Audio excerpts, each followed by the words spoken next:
Sedang utrom ban bekam saya kinong terai ki balathong da baro arliang. Mi ka jing huri hura ha ka sorkar ka bamta. Kinong sensyar FTC bala bekam ki ting bo trom un kentu ya kinong penyaj. Ban yaj suk ya kinong ya rap biktage chong u. Arngut ki Demokrat ki bala syabe naka Federal Trade Commission. Kabadon sangut hakasi baar. Ki ong baka jingweng no jongki naka panel kan pensuk yo Presiden Donald Trump ban penduna ya ka jing penbor ya ki company big tech ki bakinong ya lam jongki ki kersan yo u ka Rebecca Kelly Slauders bad u alwora bedoya kila syabe kam hadin bakila deptre hakasi baar kila yathu haka NBC News haki jingya keren bakerpang baro arngut kiloong baki sim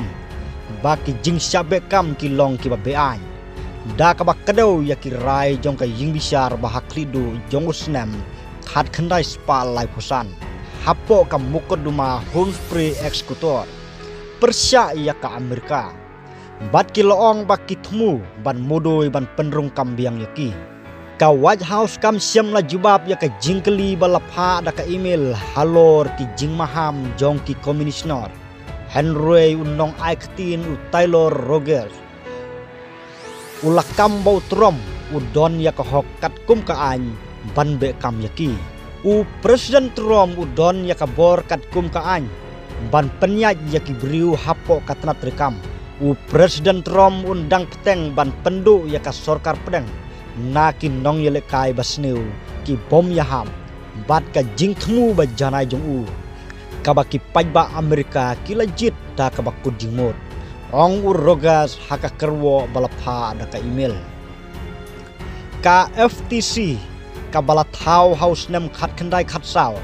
ban yakun persya ya ki jingson charchimet jong ka US ka syong hakat natrikam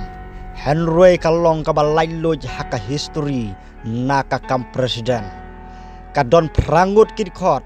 laingut naka seng jong u presiden bad arngut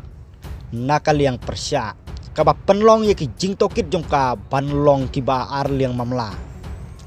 wad laki rai ki juhap kat kum ki kendon jong ka seng ompat laban tip mano ban pendap ye ki jakasyong ki badang theli ki komision bala syabe kam ki layat hu haka NBC News ba wadla kim siam ladon haka kerdan bantam yaki laingut ki parlok Republikan jongki Henry menta kim la ban pentip syaki pajba la ka sorkar utrom ka penbor ya ka komision ban yaksuk haki company big tech ki bakala buteng hapo ka jinglong Presiden Joe Biden